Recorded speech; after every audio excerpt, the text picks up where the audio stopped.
Olá, seja bem-vindo. Aqui você acompanha as notícias que mostram o trabalhador como agente de transformação do país. E contamos com a sua participação. E vamos agora aos destaques de hoje. Pressão dos trabalhadores consegue adiar votação do projeto da terceirização em Brasília. Vamos denunciar todo deputado e deputada que votar favoravelmente a ele como traidor da classe trabalhadora. Estudo da Fundação Getúlio Vargas propõe aumentar preço da gasolina para reduzir tarifa de ônibus. Proposta é defendida por Fernando Haddad. Acusados de fraudar laudos. Comissão da Verdade investiga a atuação dos médicos durante a ditadura. E jornalismo colaborativo. Professores em greve são expulsos do Palácio do Governo do Rio, sob disparos e gás de pimenta.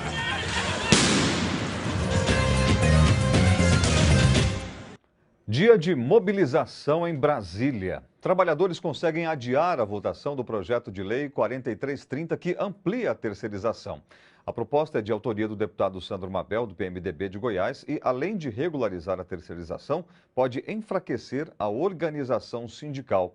Mesmo com a vitória de hoje, a CUT mantém a vigília que começou à tarde no Congresso Nacional e fará uma manifestação amanhã para barrar de vez o projeto no Congresso. Mais uma tarde de pressão dos movimentos sindicais na Comissão de Constituição e Justiça da Câmara. Tudo por causa dos rumores de que a votação do PL 4330, da terceirização, poderia ser votado já na sessão de hoje, quando a pauta oficial determinava a apreciação do tema somente nesta quarta-feira. A secretária de Relações do Trabalho da CUT, Graça Costa, conversou com os parlamentares e conseguiu um acordo importante para os trabalhadores. Amanhã não entra esta pauta, portanto está garantido que hoje e amanhã não terá votação desse projeto e nós continuamos insistindo no processo de negociação e que realmente a gente consiga transformar esse projeto num projeto com condição de regular as relações de trabalho aí dos terceirizados aqui no Brasil. Um outro acordo também está sendo discutido na CCJ. As centrais sindicais querem mais tempo para analisar o texto do projeto da terceirização e pedem que o tema só volte a ser discutido na comissão no dia 3 de setembro. Apesar das 6 reuniões realizadas pela mesa quadripartite, formada por sindicatos, empresários, governo e parlamentares para a análise do PL 4330, foram poucos os avanços conquistados. O importante do nosso trabalho é que nós mudamos para melhor o texto que seria apresentado pelo Arthur Maia. Ele não contempla, mas está mais próximo de nós fazermos as emendas necessárias, se caso for realmente votado na CCJ e se for votado no plenário da Câmara, nós vamos ter que fazer as emendas através dos nossos deputados para colocar lá o que interessa para os trabalhadores. Na luta pela não aprovação do projeto, dirigentes da CUT de todo o Brasil iniciaram uma vigília na esplanada dos ministérios.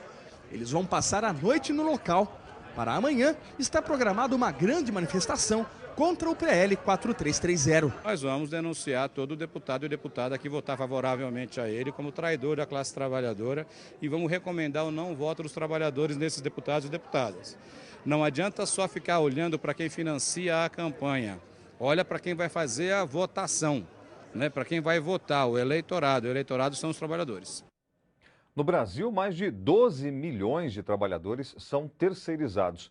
Isso equivale a cerca de 20% dos que têm carteira assinada. A maioria ganha quase 30% menos e não possui os mesmos direitos que os trabalhadores efetivos. Outro dado alarmante é que 80% das mortes ocorridas no local de trabalho são de funcionários terceirizados. A terceirização de mão de obra é um dos recursos mais utilizados pelo capital para diminuir custos e responsabilidades, precarizando o trabalho. Contrata-se pagando um salário menor com menos direitos, sem garantias e sem estabilidade no emprego. Eles têm uma cobertura de direitos muito menor do que os trabalhadores diretamente contratados pela empresa. Por isso que a gente considera que o trabalhador terceirizado ele está menos protegido, ele está mais precarizado e ele é considerado um cidadão de segunda classe. Na prática, admite-se a terceirização de várias funções numa empresa moderna. Um banco, por exemplo, pode terceirizar as funções de segurança, de limpeza ou de alimentação. O que não é permitido é terceirizar a atividade fim, ou seja, as ações financeiras e contábeis que constituem o trabalho bancário. Com esse projeto agora você pode ter, por exemplo, uma empresa especializada em autenticações, uma empresa especializada em caixa. Pode ser caixa no supermercado, pode ser caixa na padaria, pode ser o caixa dentro do banco. Desde 1998, tramita no Congresso um projeto de lei que regulamenta a terceirização. Em maio de 2013, um substitutivo proposto pelo deputado empresário Sandro Mabel, do PMDB goiano, chegou à Câmara, colocando trabalhadores e a Justiça do Trabalho em alerta. A grande ameaça é que o projeto permite a terceirização da atividade fim de uma empresa. Quando a gente considera a remuneração dos trabalhadores terceirizados, eles recebem em média 27% a menos do que um trabalhador diretamente contratado.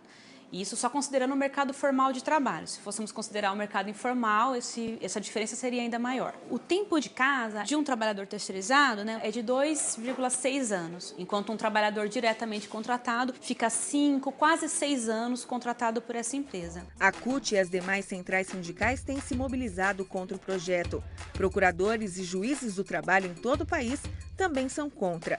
O TST, Tribunal Superior do Trabalho, está lotado de processos causados pela terceirização.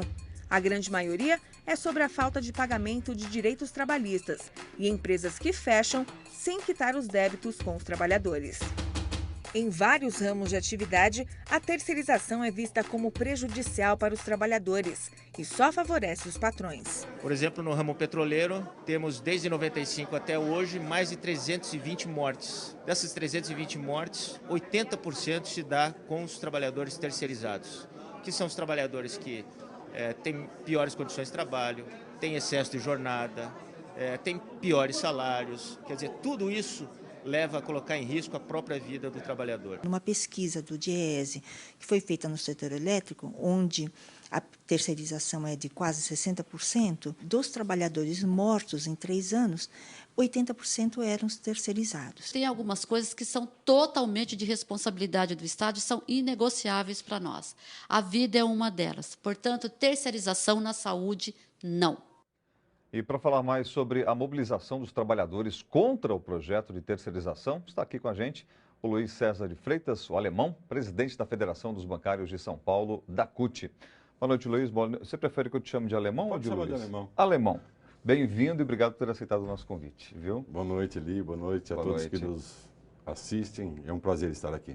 Bem, nós vamos falar sobre esse assunto hoje e sobre os bancários. Como é que a terceirização afeta o trabalhador bancário, no caso, hoje com o processo de terceirização? Como é que funciona isso hoje dentro do setor? Que, inclusive, tem muita terceirização, né? Muito, muito. Nós estimamos que hoje cerca de 1,5 milhão de trabalhadores exerçam alguma função financeira, alguma função do ramo bancário. E apenas 500 mil hoje estão sob a cobertura da Convenção Coletiva de Trabalho, que é um instrumento conquistado pelos bancários. Calculamos que tem mais de 1 milhão de trabalhadores que, de alguma forma, prestam serviço para os bancos, mas não têm os mesmos direitos dos bancários. E dentro desse contexto hoje, nós temos qual o número médio você tem, alemão? Você fala de trabalhadores que estão hoje nessa situação no setor bancário. Tem várias formas, né? Você tem, por exemplo, o correspondente bancário, que é uma forma de levar o serviço bancário para fora. Você tem a terceirização de setores que não é permitido pela legislação. Por isso, essa reportagem demonstra uma avalanche de processo na justiça, né? Então, assim, é importante frisar que esse projeto como um todo, ele precariza, né, as relações do trabalho e coloca a fragilidade do trabalhador, que quem tem a categoria é terceirizada. Então, tem pontos fundamentais que é preciso se aprofundar e a população se apropriar, ter conhecimento do que está acontecendo.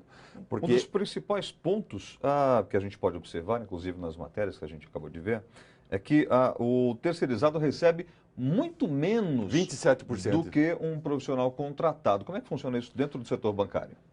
A reportagem ilustra, né? E é realmente isso, né? É realmente isso. Hoje, como que funciona? Você contrata uma empresa terceirizada que vai prestar o mesmo serviço. Então, tem o trabalhador que exerce uma função e tem o trabalhador terceirizado. Ele recebe 27% menos. E é ligado a uma empresa que muitas vezes não se responsabiliza pelas questões. E as questões trabalhistas. E a empresa contratante também não responde solidariamente por esses problemas. Então, esse é o grande problema da terceirização, que esses projetos que estão sendo discutidos não resolvem. Né? Agora, é verdade que nós temos uma avalanche de trabalhadores terceirizados, como seguranças e, enfim, outras categorias que as empresas fecham e esses trabalhadores ficam aí, né? Então, há um interesse, né, que se resolva essa questão, mas entendemos que tem pontos fundamentais que estão no processo de negociação que tem que ser resolvidos. E a melhor forma é a continuidade desse processo de negociação. Assim como demonstrou a reportagem, as centrais sindicais, os trabalhadores têm a disponibilidade, né, à disposição dos setores, de continuar esse processo até que possamos encontrar a melhor forma de solução.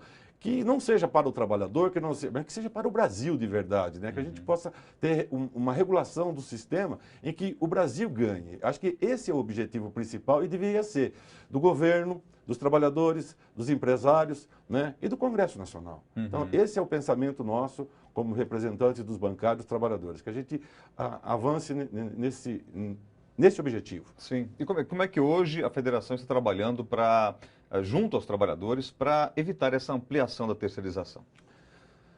Olha, a gente está fazendo um trabalho já né, essa discussão é antiga, como demonstra, já tem um bom tempo, né? E a gente resiste de todas as formas, mas a principal forma é conscientizar os trabalhadores. O que na prática acontece com a terceirização é criar o subemprego. Então tem muitos trabalhadores hoje que não têm consciência que esse projeto vai transformar o seu posto de trabalho num subemprego para uma outra pessoa, ou para ele mesmo. No futuro. Muitos bancários que saem dos bancos vão trabalhar em empresa terceirizada e fazer a mesma coisa. E vão ganhar menos, sem ter os mesmos direitos. Então, a terceirização da forma como está sendo colocada, com a possibilidade de terceirizar tudo, ela vai... Eu penso que nós vamos só ter subemprego. Os empregos vão acabar nesse país. E como a reportagem demonstra, eu penso que não é para reduzir custo, é para aumentar os lucros, é o inverso. O grande interesse do empresário de regulamentar esse processo de terceirização é legalizar aquilo que não está legalizado, né? E aumentar os lucros. Desonerar sua folha. Né? Aumentar os lucros. Na verdade, para reduzir custos, você tem uma infinidade de pontos para ser discutido, porque tem que ser justamente dos direitos dos trabalhadores. Porque esse é o ponto. No momento que o país cresce, que o país melhora, que nós estamos pensando na gestão de pessoas, eles estão pensando na gestão dos lucros, né? É a ganância. Eu acho que é um equívoco trabalhar dessa forma, por isso que eu acredito ainda na disposição. Os companheiros que estão em Brasília, empenhados nesse processo. Hoje foi um dia importante, onde conseguiu marcar uma nova rodada de negociação para a próxima segunda-feira, às 15 horas, com essa mesa quadripartite, que está estabelecida com o governo, o empresário, o Congresso e os trabalhadores, as centrais sindicais. E a possibilidade, né, eu acho que a melhor forma é postergar isso, vamos prorrogar, vamos discutir com a sociedade, vamos todo mundo construir alguma coisa que seja bom para todos, inclusive para o Brasil. O que fica claro, aparentemente, é que não se é contrário à terceirização, mas da maneira que está sendo proposta é que vai trazer esses prejuízos e perdas já garantidas ao trabalhador. Então, tanto como você já citou, hoje houve essa mobilização, conseguiu-se esse adiamento, mas amanhã continua, né? A vigília continua, né? Porque amanhã existe uma quantidade de trabalhadores lá e é importante, nesse momento que o país atravessa, que os trabalhadores que estão na rua, há muito tempo nós estamos na rua, né, lutando por melhores condições de trabalho, por melhores condições de vida, né? E permanecemos nessa vigília lá em Brasília para que sensibilize aqueles deputados, os nossos representantes que estão lá, da importância que isso tem na vida dos trabalhadores. Né? Então, é um processo que vai ser mantido, independente de ter o acordo for de não se votar amanhã, todo mundo vai continuar em Brasília nesse processo de mobilização e sempre que for necessário estaremos lá, né, reivindicando aquilo que nós entendemos que é melhor para os trabalhadores e para o nosso país. Tá certo. Alemão, obrigado por você ter vindo aqui, foi muito esclarecedora e, claro, a gente continua na luta aí, aguardando mais boas notícias para o trabalhador nesse setor com relação à terceirização. Eu que agradeço a oportunidade, espero voltar aqui outras vezes e foi um prazer. Prazer todo nosso. Muito obrigado. A Fundação Getúlio Vargas apresentou hoje em São Paulo um estudo que propõe aumentar o valor da gasolina para diminuir o preço da tarifa de ônibus. A tarifa poderia cair em São Paulo, por exemplo, para R$ 1,80. A proposta que aumenta o imposto sobre os combustíveis foi defendida pelo prefeito da capital paulista, Fernando Haddad, e apresentada no debate sobre alternativas para financiar o transporte público. A redução da tarifa e a melhoria do transporte público foram uma das principais reivindicações das manifestações aqui na capital paulista em junho deste ano. Hoje, a Rede Nossa São Paulo, em parceria com a Frente Nacional de Prefeitos, realizou um debate aqui no Sesc Consolação sobre alternativas para o financiamento do transporte público. É o início de um processo para se buscar novas fontes alternativas para se financiar o transporte e pelo menos baratear a tarifa. Fazer a diminuição da tarifa por meio do imposto da CID, da contribuição sobre os combustíveis, sobre a gasolina especificamente. A ideia da municipalização da CID surgiu no calor da campanha, embora ainda sem os elementos para que pudesse ser defendida. Porque para você defender uma tese, você precisa estar seguro de todas as consequências que ela vai gerar. Por exemplo, a questão da inflação. Segundo um estudo preliminar da Fundação Getúlio Vargas, apresentado hoje aqui no debate, se o preço do litro da gasolina aumentar 50 centavos, o valor da tarifa pode reduzir R$ 1,20, beneficiando cerca de 78% da população. E reduz o IPCA de 0,026 pontos percentuais. Pensando uma pessoa que usa um transporte para ir e voltar uma única vez por dia, nós temos um efeito sobre renda disponível em torno de R$ 60, R$ 70 por pessoa. R$ 70, R$ 60 é a base com que nós começamos o processo de expansão do Bolsa Família. Então, nós não estamos falando do efeito pequeno, é um efeito enorme sobre o custo da tarifa, R$ 1,20, e sobre a renda disponível dos assalariados. Em Brasília, o ministro de Minas e Energia, Edson Lobão, falou sobre o preço dos combustíveis. O ministro disse que, apesar da Petrobras ter reivindicado reajuste nos combustíveis, o governo ainda está avaliando o pedido da empresa. Lobão afirmou que nenhum aumento de preços é bom. Para que o reajuste aconteça, o pedido também precisa ser avaliado pelo Ministério da Fazenda e pelo Conselho de Administração da Petrobras. Movimentos sociais e sindicais marcaram para amanhã um ato pela criação da CPI do metrô. A manifestação será em frente à Assembleia Legislativa de São Paulo. O objetivo é sensibilizar os deputados para que assinem a petição da CPI, que deve apurar as denúncias de fraudes em licitações do metrô. Até o momento, 26 deputados já assinaram. A repórter Márcia Teles conversou com o deputado Marco Aurélio do PT sobre o assunto. Vamos conferir.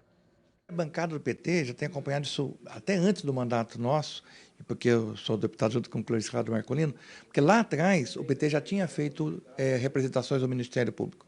E hoje o Luiz Cláudio Marcolino ele é o líder da bancada, então ele está fazendo um histórico até das representações anteriores que foram feitas, passando para os movimentos e para as lideranças como que aconteceu. Para que uma CPI possa existir, precisa de 32 assinaturas. E hoje nós temos 26, portanto faltam pelo menos 6 assinaturas. E mais, se conseguirmos as 32 assinaturas, aí tem um outro desafio, que é votar em plenário a excepcionalidade. Por quê?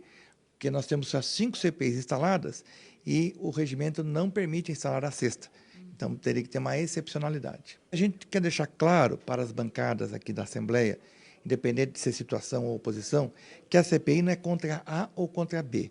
A CPI é em defesa do erário, é em defesa do dinheiro público. Espero que o governador libere a sua bancada para assinar a CPI e instalar a CPI, porque aí nós vamos poder ter uma apuração de uma maneira muito clara, muito transparente, até porque tudo que é feito aqui só tem valor se tiver transparência.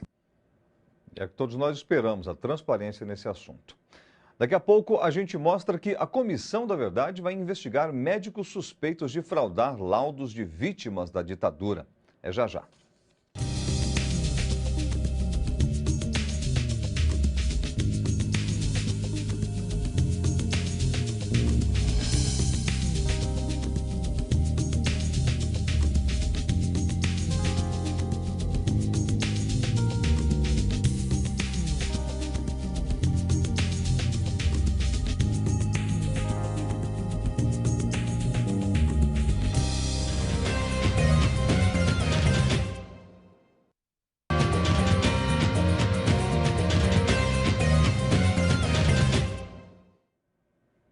O seu jornal está de volta com jornalismo colaborativo. Os professores das redes estadual e municipal do Rio de Janeiro continuam em greve. Eles reivindicam melhores condições de salário e reajuste salarial, entre outros itens. Ontem, um grupo ocupou o hall de entrada do Palácio Guanabara, sede do governo do estado, depois de uma reunião sem acordo com representantes do governo. Os professores foram retirados do prédio por policiais militares que chegaram a usar spray de pimenta, gás lacrimogênio e tiros de balas de borracha. O jornal A Nova Democracia fez um vídeo do protesto e enviou para o seu jornal. Vamos ver.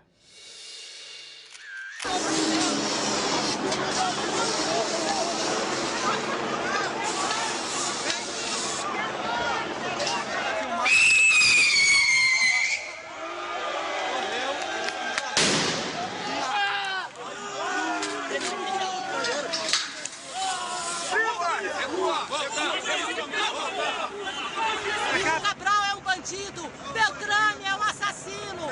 Eles têm que ter vergonha de ser policiais. O que você fez, cara?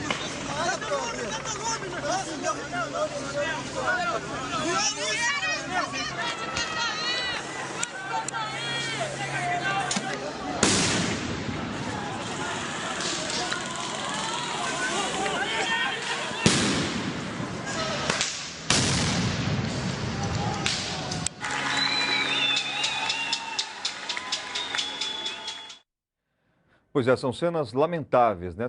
Até porque todos nós já sabemos que a violência não leva a lugar algum. Nessa quarta-feira, os professores da Rede Municipal de Ensino do Rio de Janeiro vão realizar uma assembleia às 10 da manhã para discutir os rumos da greve que começou no dia 8. A assembleia da Rede Estadual de Educação está prevista para as 2 da tarde. A Comissão da Verdade do Estado de São Paulo iniciou nova etapa nas investigações sobre os crimes da ditadura militar. A comissão quer saber agora como foi a atuação dos médicos nesse período. Vítimas e familiares acusam médicos de contribuir com a ditadura, fraudando laudos e mentindo sobre as causas das mortes dos presos políticos. Os médicos, na época da ditadura, tiveram uma atuação, né? Tinha médico que era vítima e tinha médico que colaborava com a ditadura. Os mais marcantes são os médicos que fizeram laudos falsos, com as autópsias que faziam para encobrir as torturas, declaravam que a pessoa não foi torturada, declaravam que o que era uma morte por asfixia mecânica, né, que é estrangulamento, eles diziam que a pessoa que se enforcou sozinha. É o caso do médico Pércio José Ribeiro Carneiro, que eu conheço bem porque ele fez a autópsia do caso do meu pai. Meu pai foi super torturado, ele descreve no laudo dele as torturas e conclui, não houve tortura. São médicos que mentiram, né? Os familiares de mortos desaparecidos entraram com processos no CRM, no Conselho Regional de Medicina do Estado de São Paulo, contra esses médicos, exigindo a cassação deles. Então, esse tipo de coisa, a Comissão da Verdade tem que fazer, porque a Comissão da Verdade não vai punir, mas vai investigar isso daí. E a Comissão da Verdade do Estado de São Paulo, Rubens Paiva, vai realizar mais uma audiência pública aqui na Lesp, dessa vez sobre a chacina da Lapa, que aconteceu em 1976 na cidade de São Paulo. A gente vai acompanhar e mostrar para vocês. Essa chacina é um marco fundamental. Era uma reunião que as pessoas... Estava uma reunião pacífica da direção nacional do PCdoB, não tinha ninguém armado. E segundo o relato do Cláudio Guerra, foi uma coisa encomendada para matar toda a direção nacional do Partido Comunista do Brasil. Nesse episódio foram assassinados Pedro Pomar, Ângelo Arroio e João Batista Franco Dumont. E, além disso, foram presos e torturados por vários dias dirigentes e militantes do Partido Comunista do Brasil. Por conta desse episódio, você até escreveu esse livro aqui, Massacre na Lapa, como o Exército liquidou o Comitê Central do PCdoB. O livro foi escrito justamente para que se buscasse repor a verdade em torno desse episódio, porque essa foi um dos últimos grandes crimes praticados pela ditadura militar e, evidentemente, os órgãos de repressão construíram uma versão completamente mentirosa. Segundo os vizinhos, em nenhum momento houve troca de tiros,